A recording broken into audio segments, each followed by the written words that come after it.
Buenas, buenas, buenas. Volvemos a Metaverso en una nueva entrega de este ciclo que está en su tercera temporada. Mi nombre es Mauro Cavalini y le damos la bienvenida a los que nos están siguiendo a través de YouTube o de las plataformas donde nos estén mirando en este momento. Saludo a Vane, mi compañera de siempre. ¿Qué haces, Vane? Hola, Mauro, ¿cómo estás? Bueno, buen día, buenas tardes, buenas noches, porque lo pueden mirar cuando quieran y como quieran. Esta es la tercera temporada de Metaverso. Sí, señora.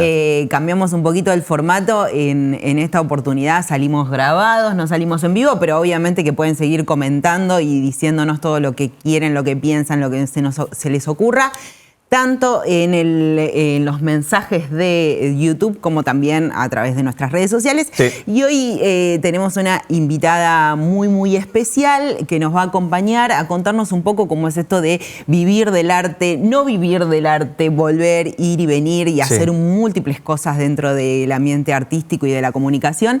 Y le damos un fuerte aplauso a Karina Bazán Carpintero. Buenas. ¿Cómo anda? ¿Todo bien? ¿Cómo estás, Cari?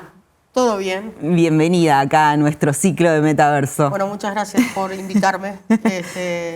Vamos a ver si cuando termina la entrevista siguen pensando lo mismo, ¿no? O si vos seguís o si quieren pensando lo mismo. aplaudirme. Cari, escritora, actriz, directora, vendedora. Vendedora de humo, sí. Vendedora de humo. Pasaste por un montón de cosas y hoy estás estrenando hace poco una obra. Estás dirigiendo, pero la vida nos va llevando por un montón de lugares, ¿no? Sí, por demasiados, o sea, y me voy sorprendiendo porque yo digo que mi vida la asumí como una especie de videojuego, entonces voy desbloqueando niveles que no sabía, viste que vos no sabés que te vas a encontrar Claro. en el nivel que sigue. Entonces yo voy desbloqueando niveles y me voy sorprendiendo con lo que voy encontrando y lo acepto. Digo, bueno, está bien, por algo llegó esto y vamos para adelante. Y si hasta ahora me vengo sorprendiendo gratamente. ¿De qué barrio sos? En estos momentos de Parque Patricios, ¿Dónde naciste? en Palermo recontraviejo. Más que viejo. ¿Por Ahí qué en- dividimos a Palermo ahora en tantas cosas? Palermo Sojo, Viejo, Rúcula. Bueno, cuando yo nací era Palermo Viejo. Yo nací en el pasaje Coronel Cabrer, que no lo conocía nadie, y sigue sin conocerlo a nadie, que en realidad es el primero de los pasajes yendo de Córdoba hacia Santa Fe, y queda entre Gorriti y Serrano, entre Gorriti y Cabrera, y entre Serrano y Gurruchaga. ¿Y qué era vivir ahí en ese tiempo? ¿Cómo Y era? era barrio de viejos. O sea, yo nací en la casa de mi abuela, que era una casa que tenía 25 metros de zaguán y 40 metros de patio, una casa chorizo. Una casa chorizo. Y vivía mi abuela, vivía mi otra abuela, o sea, todo el planeta vivía en esa casa, porque se repartían las habitaciones y cada uno iba... ¿Has ido a ver tu casa de la niñez? Mi casa de la niñez no existe más, o sea, mi casa yo en esa casa viví hasta que falleció mi abuela, que era la que alquilaba, y nos mudamos a 2 cuadras de ahí. Seguimos en el barrio, de hecho después nos mudamos a la casa de la vereda enfrente del pasaje, hasta mis 18 años que directamente ya ahí nos fuimos del barrio. Pero mi casa de nacimiento y la casa de nacimiento de mis hermanos mayores no existe más. Ahora ha construido su casa la señora Cristina Vanegas. Ajá. Obviamente está irreconocible porque Claro. nada que ver con lo que era, ahora es una especie de edificio. Pero cuando me enteré de este dato de color, no me pareció un dato menor. No, mirá. Porque dije, bueno, fue cuna de artistas, así que por ahí... ¿Tenés hermanos mayores? Tengo 2 hermanos mayores, el mayor. Mi madre tenía un hijo cada 7 años. Entonces, mi hermano mayor me llevaba 14 años, falleció hace 10 años. Y el otro hermano que me sigue, que me lleva 7, también se dedica al arte y escribe y es dibujante y también está ahí con la cosa artística. ¿Crees que algo de esa semilla artística tuvo que ver con tu crianza? ¿Alguna vez lo pensaste? Mira, en realidad yo especialmente fui criada por mi madre, porque mi padre falleció antes de que yo naciera, unos meses antes de que naciera. Y en realidad nunca supe detectar de dónde venía el arte en mi familia. Porque si bien mi mamá leía un montón y era una persona, o sea, desde que nací vi cine. De hecho, hay una anécdota en mi familia que es que mi mamá era fanática de las películas de terror. Entonces, cuando sale El Exorcista, yo era bebé, tenía 1 año y monedas, y obviamente no podía ir al cine a ver El Exorcista. Bueno, corría el riesgo de no entenderla. Claro. No, Básicamente. bueno, va al cine al viejo Rialto, entonces, que ya la conocían, en el barrio se conocían todos, entonces le dice al acomodador, mire, o sea, yo quiero entrar a ver El Exorcista, pero no tengo con quién dejar a la nena. O sea, ¿qué hago? Y el tipo la miró como diciendo, pero va a llorar como una condenada en la película. Entonces pautaron que fue como a la primer función que no iba nadie, que era a las 12 del mediodía, con la consigna de que se tenía que sentar en la última butaca del lado del pasillo y que si yo hacía ¡ah!, se tenía que ir. Bueno, la cuestión es que aparentemente no se saben si dormí o quedé exorcizada. Te cayó bien Carrie. Pero no hice ningún ruido y eso fue como... A partir de ahí crecí viendo cine, y no cine para niños. Crecí viendo cine para adultos, o sea... Y Cari, sí. vos fuiste al colegio en el barrio, me imagino. Fui al Caminando. colegio público del barrio. Sí, a la escuela número 23, Dr. José María Bustillo, que originalmente estuvo hasta 4º grado en una ubicación, y después el intendente famoso Cacciatore expropió También un lo barrió. terreno a 2 cuadras y construyó una escuela prefabricada con bloques, que la construyó mientras nos fuimos de vacaciones de invierno. O sea, empecé 5º grado en una escuela y lo terminé en otra nueva con... nada. ¿Y esa infancia cómo la recordás? Ahí en el barrio, caminando, la escuela pública, nada, los amigos. Bueno, por ejemplo, fue una época difícil para mí. Siempre fui una persona rara. Entonces en el ambiente escolar siempre lo raro, viste, es complicado. Cuando decís raro, ¿a qué te referís? Y, a ver, una nena de 6 años que mira... es fanática, claro, de las telenovelas y ve películas de adultos, del cine nacional de adultos, y tiene 2 hermanos adultos a quienes imitar, que les gusta dibujar y les gusta pintar. Y que además físicamente yo tenía otro físico, era más robusta de chica, es raro. Digamos, no era la media de los niños. Viste que siempre lo raro medio como que asusta. No voy a decir que era demasiado inteligente porque quedaría mal.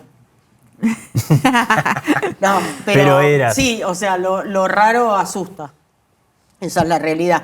Entonces, tal vez mi vinculación con mis compañeros del colegio no era la más normal. Sí he tenido amigos, siempre me relacioné más con varones, pero porque tenían más libertades para hacer cosas. Entiendo. O sea, yo y según nací en los 70, ¿viste? Claro. En 72 naciste, ¿no, Cari? En 72, sí. Yo leía tu bio recién fuera de cámara y me sorprendió muchísimo la edad en la que contás que te empezás a vincular con la comunicación primero, pero ya arrancando en el arte, 11, 13 años.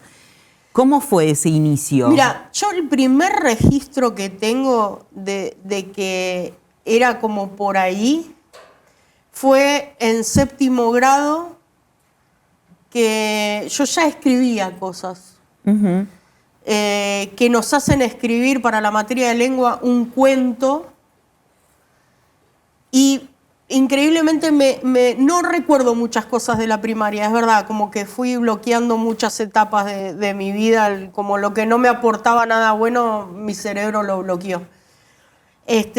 pero recuerdo leer en clase el cuento y escuchar un silencio de que estaban prestando atención y que cuando terminé, algunos de mis compañeros decir, ¡oh, está bueno! Y fue como el primer registro, dije, algo pasó, porque de repente los que no me dan pelota regularmente prestaron atención a algo que yo estoy haciendo. Y como acto seguido apareció en el colegio un gran maestro de titiriteros que se llamaba Pepe Ruiz, que tenía una compañía de títeres trashumantes que se llamaba La Golondrina, que estaba llevando a los chicos, que eran más chicos que yo, a ese colegio, recién los estaba anotando, y ofreció a la cooperadora los sábados dar clases de títeres y teatros para los chicos. Ajá. Y no sé qué pasó, no lo sé, porque yo no recuerdo haberle dicho a mi mamá que quería ir. Lo que sé es que mi vieja me mandó. No sé si me quería sacar de la casa, no entendí nunca muy bien qué pasó, pero como que me cambió en un montón de cosas. Y ahí, porque bueno, los títeres es todo un arte, ¿no? Es una forma de contar muy particular. ¿Por qué sentiste que te conectó ahí? ¿Qué sentiste que te movilizó? Mira, creo que el poder contar historias, porque lo que me hacía hacer Pepe era improvisar. Ajá. Que ahora mirándolo en retrospectiva, pienso que un poco yo tengo como problemas con la memoria para memorizar muchos textos largos y a veces pienso si no tiene que ver el haberme formado improvisando, para lo cual tengo mucha facilidad, que me haya como bloqueado en cierta forma la capacidad de seguir un libreto. Pero bueno, él me hacía improvisar y de hecho me ha llevado a hacer, me llamaba, me sacaba de clase y íbamos a hacer una función de títeres para un grado, por ejemplo, improvisando. Y creo que lo que tiene que ver es eso de poder liberarse más allá del cuerpo físico. Claro. Porque el títere, o sea... Es un personaje.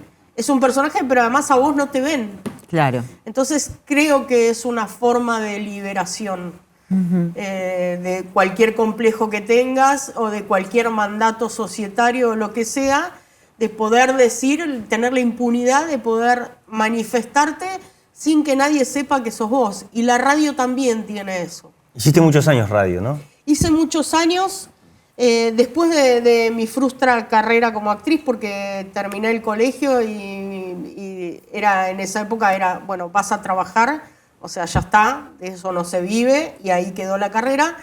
Me encontré, tal vez de casualidad, tal vez no, con la radio, cuando recién nacían las radios comunitarias, que yo engancho una radio, en esa época ya vivía en Villarreal, engancho una radio de caseros y llamé a un programa que me había llamado la atención y me invitan a ir a conocer la radio, y después de varias horas de charlar con el chico que hacía ese programa, el tipo directamente me dijo, vos tenés que hacer radio. Dijo, la semana que viene te doy tal horario, venís y haces radio. Y fue como, ¿cómo? Vas a saber cómo hacerlo. Y tuve una semana para juntar 4 o 5 amigos y decirle, chicos, vamos a hacer radio. ¿Y qué hacemos? ¿Qué edad tenías? Tenía 16 años. Era pendeja. Éramos todos pendejos. Cuestión que uno de los invitados al que llevamos a ese programa de radio era un señor que tenía mucha experiencia en radio y dijo, chicos, ¿ustedes qué hacen en esta radio perdida en el medio de caseros? Ustedes tienen que estar en La Tribu, que era donde él hacía su programa de radio. Ajá. Y llevó un demo a La Tribu, se lo hizo escuchar a Damián Valls, que era en ese momento el que se ocupaba de la programación. Y nada, lo escucharon y dijeron, bueno, sí, tienen un espacio. Y éramos los más jóvenes de la radio. Y ahí estuvimos haciendo un programa que se llamaba Mañana es otra historia. Y hay una Buen anécdota. Buen sí, nombre. pero lo elegimos, ¿sabes por qué? Bueno, no sabíamos cómo hacer, entonces vaciamos una caja de cassette en el piso con mi amigo Horacio y fue como, vamos a leer los títulos de todas las canciones. Si hay alguna canción que está bueno el título, vamos a escucharlo y si está buena la canción, listo, es la cortina del programa. Y así llegamos a una canción de Vox Day que se llamaba El Mañana es otra historia y nos cerraba por todos lados y quedó ese nombre. Los que hacemos radio siempre estamos flasheando con nombres de programas de radio, me parece. Lees cosas, uy, qué bueno esto para un programa de radio, un nombre, ¿no? Hay algo de eso. Y sí, pero eso fue como, ¿viste? Cómo hacer para que la cortina, o sea, teníamos como en nuestra cabeza muy estipulado cómo tenía que ser un programa de radio. De años de escucharlos. Cari, ¿y qué contexto sociopolítico había en ese momento en que vos eras una joven con un grupo de amigos en Radio Tribu haciendo radio? ¿Lo registrabas? ¿Te acordás de eso? Sí, si bien yo nunca me involucré mucho en política, pero en ese momento había todo un tema social. Eran fines de los 80, principios de los 90, y no había militancia en esa época. Cuando yo era, o sea, acordate, salíamos de la dictadura, entonces la joven militancia casi no existía. No, estaba muy metido en no te metas. Entonces había más como una protesta y unas ganas de hacer cosas desde lo social más que políticamente. No sé si se entiende. Sí, por supuesto. Y las radios comunitarias, ¿viste? Le hacen como una respuesta también a eso. De hecho, yo... a raíz de mi paso por ese programa de radio, es que me involucro con el periodismo y empiezo a estudiar periodismo. Y yo escribía para diarios barriales y escribía sobre temas sociales en ese momento. Estaba muy metida con el tema de la erradicación de las villas, y con la figura de Mujica, que en ese momento no lo conocía nadie, Mujica, o sea, estaba como proscripto, entonces no se hablaba de Mujica. Yo me acuerdo que fui a cubrir el traslado del cuerpo de Mujica desde Recoleta hasta la villa. Y éramos, no sé, 50 personas y yo iba caminando al lado de Firmenich y me di cuenta que era Firmenich después de que le tiraron un botellazo en la cabeza. Y dije, ¿qué pasó? Es Firmenich. Ah, o sea, a ese nivel era... ¿Año? Te maté. Sí.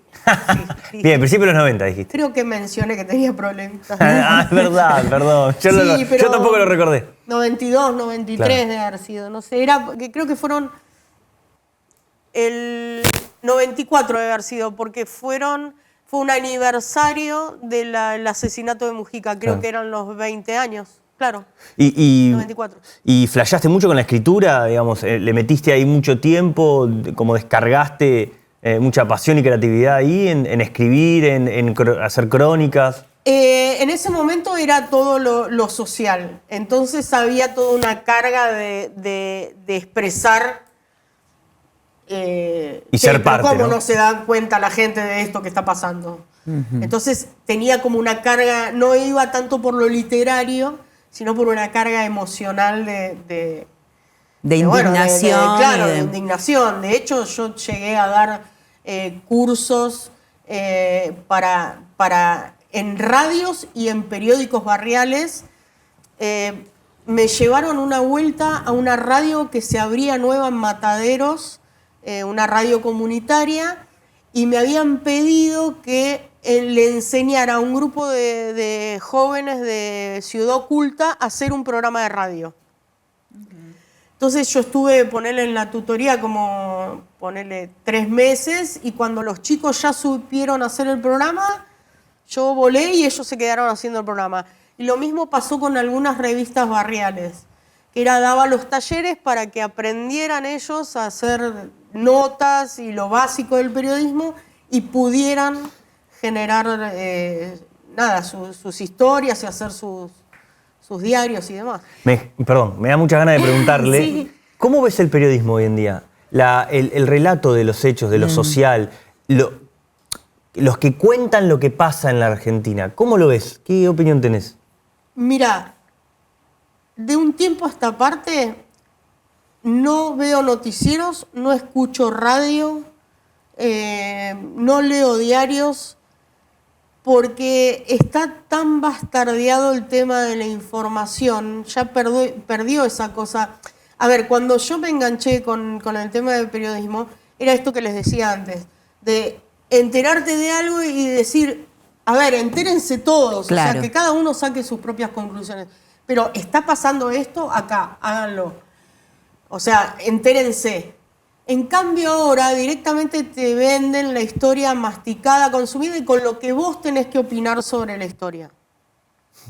Sí, y aparte hay como un replicar, o sea, los temas se instalan y todo el mundo habla de eso a la vez, y eso genera como una agenda que deja atrás muchas cosas. Las redes sociales lo que hicieron fue que se bastardeara mucho más esa información, porque yo te puedo publicar cualquier verdura y vos te lo vas a tomar como que es cierto y nadie chequea. Entonces yo ya de hace una cierta cantidad de años no decidí como que no me interesa. De hecho, me aburre muchísimo escuchar radio. O sea, ya un tipo hablando y protestando y es como, no, basta. ¿Y cómo te enteras de las cosas? No me entero. De lo que me tengo que enterar, indefectiblemente me voy a enterar, porque es así. Y no salgo yo a llenarme de información que no me aporta absolutamente nada. Yo hace un tiempo, cuando decidí dedicarme plenamente al arte, conscientemente al arte, que dije, o sea, la época más triste de mi vida fue cuando no hacía nada referente al arte. ¿Cuando laburaste en la librería? Cuando laburé en los años 90, a finales de los 90, que el país, 5 minutos antes de que explotara el país, y que tuve que volver a trabajar en una librería porque ya no había como más opciones por donde escaparme con el tema del periodismo, de la radio y demás, y no me quedó otra opción que ir a agarrar a trabajar. A ver, yo empecé a trabajar a los 14 años en una librería. No quiere decir que me guste, yo detesto tratar con gente, porque soy muy intolerante. Entonces, por ahí vos venís como cliente y yo tengo la mejor, pero viene otro y me empieza a pedir pavadas y yo no puedo evitar la cara de culo. La peor de las cosas. Entonces no es algo que disfruto, lo detesto y detesto la esclavitud de estar. En ese momento yo trabajaba de lunes a sábado 10 horas por día. Entonces el único día que me quedaba libre eran los domingos y dormía. Claro. Fue la peor época de mi vida. Entonces cuando yo pude decidir conscientemente, decir no, o sea, necesito hacer arte porque si no, yo me voy a morir y no voy a haber hecho nada de lo que quería. En ese momento dije, no le voy a dar bola a nada, toda mi energía la voy a poner en el arte, en crear arte, no importa de la forma que sea. Si es escribiendo, si es actuando, si es dirigiendo, no importa cómo. Así sea que haga un dibujito en un papel. Toda la energía que yo tengo la destino a eso y trato de no poner mi energía en cosas que no aportan belleza al mundo, por decirlo de alguna manera. Entonces, las noticias y los noticieros lo que menos hacen es aportar belleza al mundo. De hecho, le queman la cabeza y hay gente atribulada por cosas que ni siquiera sabes si son reales. Entonces, yo no quiero estar en ese... digamos, en esa rueda. Mi energía va para otro lado. Si a alguien le sirve, bien, y si no me sirve a mí, que es un montón. Cuando te volviste a subir o cuando te subiste efectivamente a este tren del arte, ¿cómo lo hiciste? ¿Cuál fue el hincapié inicial? ¿Arrancaste sola? ¿Arrancaste colectivamente? ¿Cuál fue el proyecto? Bueno, cuando estaba en esa época de librería, yo digo que metafísicamente esa librería fue un purgatorio, porque empezaron a llegar gente, caía gente en la librería, que algunos viejos amigos míos, otros que ahora son amigos, que vos decías, ¿por qué este tipo que hace 15 años que no veo y que vive en la otra punta del mundo vino a comprar una lapicera acá? Bueno, así cayeron amigos con los que yo había hecho radio y me dijeron, ¿qué estás haciendo acá? Che, estamos haciendo un programa de radio, ¿por qué no venís a hacer producción? Entonces, de a poco me fui reinsertando en eso, que fue como el último año antes de que quebrara la librería. Y pasó que conocí a un cliente, Miguel Baren, que es actor, músico, director, es un personajón. Y que él también decía, cuando cierra este lugar, porque él estaba convencido que en cualquier momento se fundía, cuando cierre vos te venís a trabajar conmigo. Y vas a venir a laburar conmigo, me haces la prensa, mis espectáculos y todo. Y de hecho fue así. O sea, el lugar cerró y yo me fui a trabajar con él y ahí me reinserté. Ya venía con, o sea, cuadró todo, los ex compañeros de radio, empecé de vuelta con la radio y en un momento dije, che, pará, la escritura, yo escribía, quiero escribir. Y había conocido a un señor que tenía un diario en el barrio de Villa Crespo y un día le dije, che, Carlos, tengo ganas de escribir, ¿vos me publicás? Sí, yo escribo, pero mira que no quiero escribir ni de política, quiero escribir historias de nada, historias lindas, nada más. Y me dijo, dale, y ahí es donde nace Habitantes de Buenos Aires. Que es un blog. Contanos de qué se trata. Habitantes de Buenos Aires, el concepto es, se llama Habitantes de Buenos Aires, historias de gente de barrio. ¿Qué son? Esas historias, o sea, en mi casa mi vieja tenía esa cosa de narradora oral. Ella era sastre, terminaba sacos a mano y se sentaba después los hacía en casa, se sentaba y mientras escuchaba la radio y cosía, a veces, te estoy hablando desde muy chica, me sentaba a que le saque los silbancitos a los sacos y contaba historias. Historias del barrio, de gente del barrio, de cómo era el barrio antes, de la familia, de España.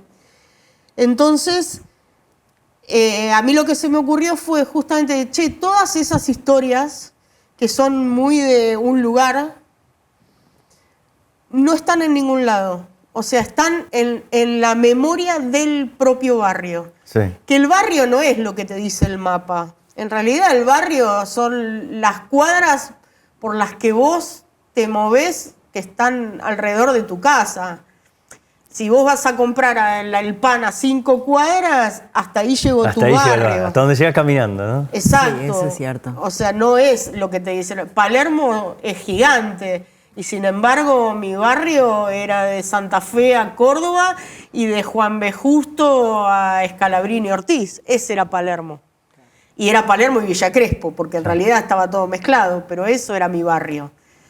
Entonces eran esas historias, che, pero, a ver, mi hermano mayor fue a un colegio que no existe más, y si vos googleás, el colegio nunca existió, pero yo tengo el escudo del colegio, del uniforme de mi hermano.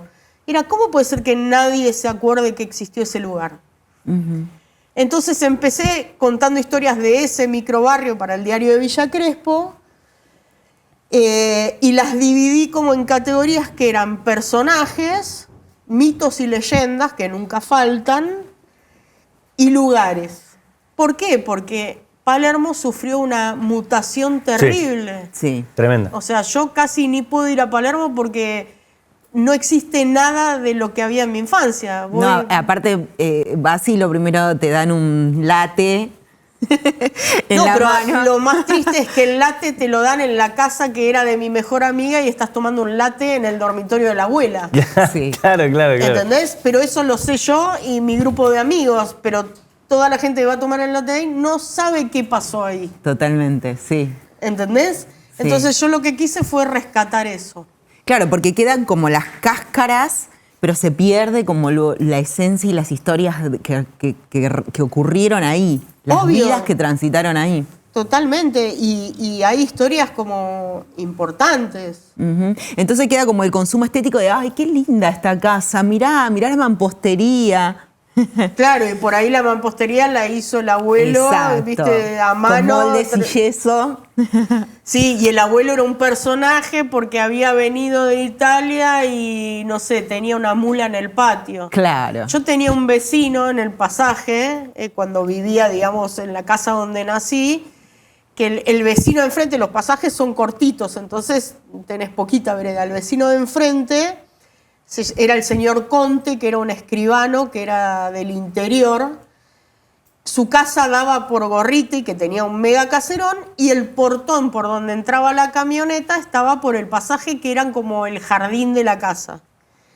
Y el tipo, cada vez que se iba de viaje a su provincia, se traía animales exóticos. Pero exóticos, exóticos. Entonces se traía un mono, se traía un cocodrilo. Entonces, claro, cuando el señor Conte abría el portón para entrar el auto, era cada tanto se le escapaba un animal exótico. Me acuerdo que en una época había traído serpientes y las serpientes se le metían por el desagüe y las veía salir y se metían en la casa de enfrente, que era mi casa. ¿Entendés? Y el señor Conte falleció hace 1000 años. ¿Y esas historias están en el blog? Esas historias están en... Hay una historia en particular que habla de los vecinos de ese pasaje. Y a mí me dijeron, pregúntale por la historia del long play. No. Long Day. Long Day, ahí está. Long Day. Preguntale sobre Alejandro, esto. querido, cuando veas esto te vas a reír mucho. Primero, ¿dónde se puede leer esto? Decir la el web, blog me voy a se olvidar. llama Habitantes de BSAS, todo junto, .com.ar. Bien. Bueno, el último Long Day es la última historia que escribí, que salió hace un mes, y que me pasó algo muy loco, que mis amigos vienen siguiendo la historia para que les cuente las últimas novedades. La cuestión es así, yo me mudé a Parque Patricios hace 6 años. Sí. Yo vivo en Caseros y Entre Ríos, y en Entre Ríos y 15 de noviembre hay un edificio que abajo, o sea, ocupa toda la esquina, y abajo hay una tienda muy antigua. Yo cada vez que paso por la tienda me llamaba mucho la atención porque era notoriamente una tienda que adentro se veía que tenía muebles de madera, escaparates antiguos, el piso hermoso, y tenía 3 prendas en la vidriera. Y era como... ¿De qué vive esta gente? Este lugar? Claro. O sea, Vende otra cosa. y siempre, viste, cuando estaba abierto yo trataba de mirar para adentro y ver algo. Bueno, después vino la cuarentena, yo no pasé mucho por el lugar, y cuando terminó la cuarentena, el lugar seguía con las mismas 3 prendas en la Igual vidriera. que siempre. Y a veces tenía las persianas cerradas, pero las persianas de entrada abierta, otras veces no. Entonces era un lugar que me llamaba mucho la atención. Cuando empiezo a hacer la producción de la obra esta que estrené en mayo, necesitaba vestuario particular.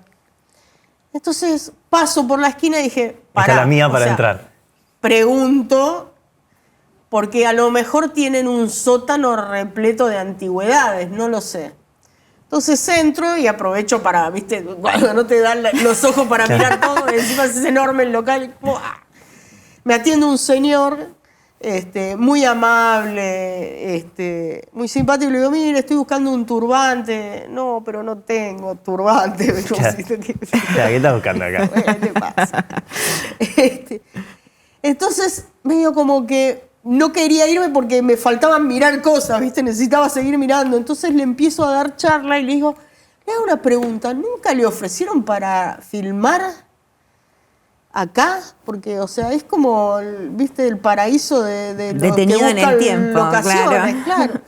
Me dice, ¿sabes que sí? Un par de veces me ofrecieron, pero nunca me dijeron que iban a venir, nunca vinieron. Le digo, o sea, este lugar es espectacular. Yo quiero escribir ya un guión y venir a filmar acá, porque era hermoso. Entonces le digo, ¿de qué año es? Y me empieza medio a contar la historia. Le digo, yo estaba de vacaciones. Le digo, mire, yo tengo un blog que escribo historias de la ciudad. ¿A usted le molestaría si yo mañana vengo con un grabador y la cámara de fotos y le hago una nota? No, me dijo, yo estoy acá. Listo, perfecto. Al otro día llego. No sabía muy bien qué me iba a contar. Pero nada, quería ver. Yo por lo general siempre tanteo a ver si hay una historia detrás. Y a veces me cuentan cosas que no pasa absolutamente nada. Y digo, acá, viste, es imposible remontar algo atractivo. Claro. Pero fui con esa cosa de no saber muy bien qué me iba a contar. Entonces nos ponemos a hablar y me cuenta que en realidad originalmente era una fábrica de sombreros que estaba en la vereda enfrente y que la había fundado su abuelo antes del 1900, pero que en 1910, me imagino que cuando se inauguró el edificio, ellos se mudan ahí, que era un local que tenía casa. La particularidad del local con casa es que la casa no tiene entrada. O sea, sí o sí, para entrar a tu casa tenés que abrir el local. Claro. Entonces ahí entendí mucho de por qué estaba el local abierto, claro, porque el señor si no podía salir de su casa. Claro. Entonces me empieza a contar la historia y me hace una salvedad, como que su papá era el que contaba historias y que él mucha bola no le daba. Entonces hay como muchas cosas que se le habían escapado. Entonces se acordaba de datos, pero no se acordaba de tanto. ¿Un señor de qué edad, más o menos? 70 años. El que vos estabas hablando, 70 años. Pero dice que, claro, su papá había muerto como a los 90 y pico y ya llegó un momento en que él apagó la radio y no le escuchó más lo que le contaba el padre y se le perdían muchos datos. Claro. Pero bueno, la historia es que había fundado la tienda su abuelo, la manejaba el papá con sus dos hermanos. Uno era el que fabricaba los sombreros, el otro atendía al público y el otro no me acuerdo qué hacía en estos momentos. Pero bueno, nada, me empieza a contar como que era una tienda familiar y que con el tiempo, cuando dejaron de existir los sombreros, fue mutando y pusieron ropa de hombre. Y, o sea, era muy interesante saber que era un lugar con historia, pero no había nada que explotara la historia. Claro. Entonces, de repente, mientras yo estaba hablando con él, pasaban los colectivos y vibraba el piso, zarpado. Entonces le digo, ¿tenés sótano acá? Me dice, sí, tengo un sótano de 97 metros. Ah, bueno. Digo, yo dije, tiene toda la mercadería escondida en el sótano. Me dijo, pero está vacío. ¿Cómo que está vacío? Sí, está vacío. Dice, porque mi tío y mis papás, en los años 40, 50, habían hecho un estadio de fútbol, una microcancha de fútbol en el sótano. En el sótano. Cancha de fútbol. Dice, sí, era una cancha de dos, o sea, era el arquero, 2 jugadores de cada equipo, pero estaba la tribuna. Entonces me dice, ¿querés verlo nosotros? Sí, por favor, necesito ver el sótano. Entonces me empieza a contar, o sea, que eran todos muy fanas de Barraca Central y demás, y entonces que por ahí entraba alguien a comprar sombreros y escuchaba un grito de gol porque había toda una hinchada abajo. Entonces, como había unas columnas como que dividían el sótano, ahí ponían mesas de quesos y fiambres y todos, hacían los campeonatos ahí. Venían todos los del barrio y había equipos y hacían el campeonato. Ahí ya me cambió la cara con la historia. Y entonces me dice, ¿vos sabés que hay una heladera Cian donde se hacían los sombreros? Entonces le digo, sí, la vi cuando fui a sacar fotos, no sé qué. Me dice, bueno, esa heladera la compraron antes de que yo naciera para refrigerar las bebidas de la tribuna.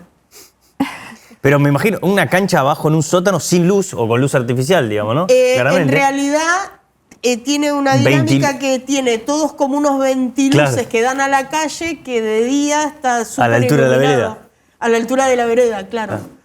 Y bueno, tenían una Cian que habían comprado en los años 50 y que nunca la habían hecho arreglar. Y de hecho la Cian seguía funcionando y él la usaba. Y era la Cian para refrescar a la gente de la tribuna. Bueno, cuestión es que en un momento él me cuenta que su único hijo varón había fallecido, entonces que él, entre la cuarentena y después del fallecimiento de su hijo, como que tiró todo a la mierda lo que había de recuerdos de la familia, ¿no? Su hermana se había quedado con algunas fotos, pero él no, ni siquiera tenía como sombreros antiguos. Tenía unos sombreros, pero sin la etiqueta. O sea, no se había quedado nada que identificara el apellido Londay. Entonces, me voy a mi casa cuando llego y empiezo como muy entusiasmada a buscar datos en internet sobre Londay. Y encuentro un sombrero, marca Londay, que un señor que se dedicaba a vender sombreros vendía. Vos fíjate que esto se dejó de fabricar en los años, a principios de los 60. Claro. Entonces le pregunto al señor sobre el sombrero y demás, y me dice sí, que era como seguramente de los últimos que existían, que ya se había vendido y que era como una figurita difícil el sombrero Londay. Bueno, entonces escribo la historia, busco datos, como puedo, y me pasó algo muy particular con Alejandro, que fue que quise que él la leyera primero antes de publicarla, porque no quería tocar como nada sensible. Porque además había fallecido su hijo, entonces era como, no quería como joderlo, cosa que yo por lo general no tengo ese problema, pero con él tuve ese reparo. Entonces me dice, sí, está ok, publicala, muchas gracias, está buenísima, no sé qué. La publico en el blog, todo bien. Hay una revista en mi barrio que por lo general me publica cuando yo escribo del barrio, que se llama Botánico Sur, entonces me dice, sí, las podemos publicar la nota en papel. Yo dije, genial. Entonces le aviso a Alejandro, che, mirá que va a salir en Botánico. No tenés problema, ¿no? No, para nada. Y a él le llevan al local esa revista. Entonces un día, ponele a las 2 semanas, me llega un mensaje a la noche y me dice, acabo de leer la nota en Botánico Sur, te quiero agradecer muchísimo por la nota, pero ya está, muchas gracias por todo. Yo digo, ya salió la nota, qué bueno. Le digo, guardame un ejemplar que paso a buscarlo. Bueno, a lo mejor yo no estoy, me dice. Dije, viste, ya como claro, una cosita de, ay, claro, ¿qué hice? Bueno, a los 4 o 5 días paso y veo todo el frente del local pintado de verde flúor. Yo dije, bueno, o sea, la nota lo animó y quiere renovar el local, lo va a comprar mercadería nueva. Porque él me contaba como que estaba siempre en el local porque la gente pasaba, o sea, para hacer algo. Claro. Pero que a veces le jodía un poco porque le decían cualquier verdura cuando pasaba, ¿entendés? Entonces dije, bueno, por ahí se puso las pilas. Entonces le mando un mensaje, che, Alejandro, pasé, pero estaba cerrado el local. Y lo vi pintado de verde. No, ya está, se terminó, me dice. ¿Cómo que se terminó? Sí, ya el local no existe más. Cerré, ya está. Me está tomando el pelo, porque ¿para qué lo va a pintar de verde si ya está el local? Bueno, Alejandro, no sé qué. No, ya está, el local ya está. Bueno, está bien. No le terminaba de creer. Paso a los 3 días y el local ya estaba, no existía más, estaba totalmente vacío adentro, no había absolutamente nada, había unos obreros haciendo una medianera de Durlock. Yo dije, cagué 150 años de historia. La cagué. Le diste el cierre, el broche que le faltaba al tipo para sacarse la historia de familiar de encima. Claro, todo lo llamo y le digo, mirá, Alejandro, perdóname, pero acabo de pasar y no existe nada, o sea, de lo que había dentro, los muebles antiguos, no hay nada. Y yo te dije que ya está, pero Alejandro, o sea, no sé si te hice un favor, claro, o si te cagué la historia de la familia. Dijo, no, era una decisión que estaba, pero que yo no podía tomar, y cuando leí en el papel, porque el efecto fue leerlo impreso, no en el celular. Claro, obvio. Cuando leí el último Londay, dije, ya está, soy el último, voy a vivir de jubilado. Nunca en la vida. Y ahí creo que fue cuando tomé real conciencia del efecto que puede generar en otra persona. Una nota. No solo una nota, sino, o sea, contar su historia. Sí. Por algún motivo él lo leyó en el papel y lo obligó a hacer algo. Tal cual. Algo que él no podía hacer. O ese testimonio ahí escrito también le permitió soltar el testimonio físico que era su tienda. Claro. Un duelo, yo creo ¿no? que había un tema también con los mandatos familiares. Claro. Porque, por ejemplo, algo estúpido, desde su bisabuelo que se llamaba Arístides hasta su hijo que se llamaba Augusto, todos los hombres de la familia el nombre era con A, por ejemplo. Eso es un mandato familiar. Sí, sin duda. Todos los hombres de la familia atendían la tienda, las mujeres no, o sea, las esposas no. La hermana de él en un momento atendió la tienda, pero era cosa de hombres. ¿Entendés? Entonces yo creo que él pudo soltar y decir, bueno, ahora ya está, yo soy el último, puedo decidir qué quiero hacer. Cari, sí. No, quiero hacerle este comentario porque vos hoy dijiste de tu mamá como narradora oral, pero nunca hubo tanto silencio en el set como ahora que contaste esta historia, así que sos una gran narradora oral, sí, sin duda. Y para ir como un poco cerrando, hoy dijiste algo fuera de cámara y esto que traes y que contás de estos personajes de barrio, de esta gente que vivía su vida de formas por ahí únicas o que tienen una historia para contar, familiar, particular, vos un poco las traes a la luz. Y hoy también me contabas que en tu obra, la que estrenaste, también muchos de los actores son como actores o amateurs, pero que vos les viste una chispa, también contaste de Marvel, como que tenés como un rol un poco, ¿te viste alguna vez de esa forma? Como una persona que dice, bueno, yo saco como las piedras, viste como las piedras que cuando estás en el río que están abajo de otras piedras y brillan y las ves así como en el agua y las sacás. Mira, yo tengo un amigo, el querido Ariel Cortina, que es uno de los autores de la obra, junto con Chelo Margal, que una vez me dio una definición que me sorprendió, pero me gustó. Que me dijo, vos sos como el agua, siempre buscás el lugar por donde pasar y lográs pasar. Y me gustó eso, porque está buenísimo, eso, ¿entendés? Es decir, yo quiero ir ahí, pero todos me dicen que está todo cerrado, no, algo va a haber. Y creo que me define muy bien eso. No, los actores que están en la obra son 2 actores. Tienen una particularidad que es Mariano Peque, el actor. Hicimos jardín de infantes juntos, preescolar y 7º grado. Uh-huh. Nos reencontramos gracias a Facebook en el 2009. Yo no sabía que él era actor, obviamente.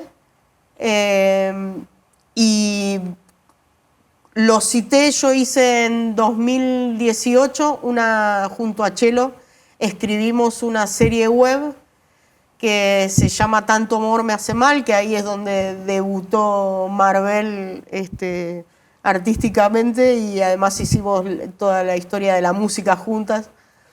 Y yo lo convoqué porque quería que estuviera. Y ahí vi que había algo más y me lamenté de que le habíamos dado un papel muy chico y le inventamos algo en el momento porque queríamos verlo más y me quedó como eso latiendo que en algún momento tenía que hacer. Pero a mí me pasa algo muy particular que yo como que adopto actores, en el buen sentido. Me ha pasado, yo tuve una época en que hacía reels para actores. Sí. Y te imaginas que cuando haces reel hay de todo.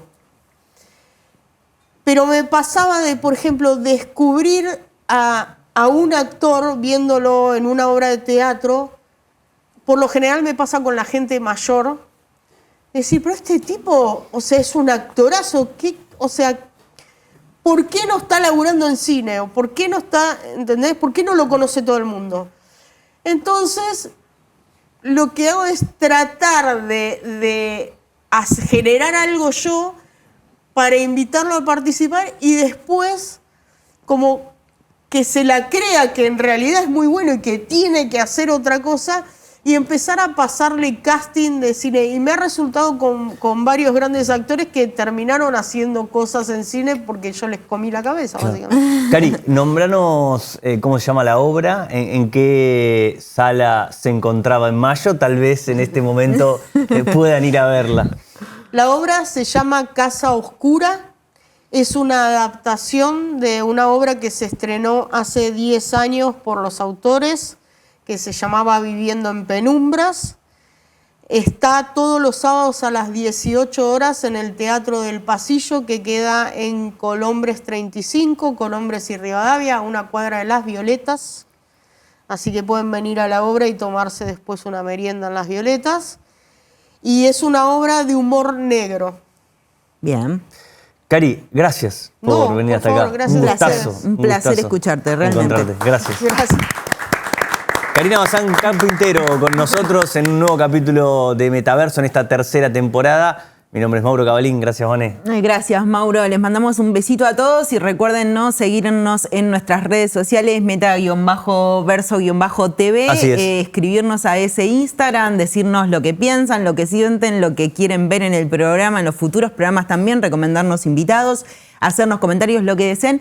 Y bueno, como siempre, gracias por acompañar este ciclo que hacemos desde y por y para el conurbano, salvo hoy que tuvimos una palermitana original, de las pocas que existen de ese barrio viejo, de ese registro. Así que les mandamos un beso a todos y que tengan una buena jornada. Gracias, Karina.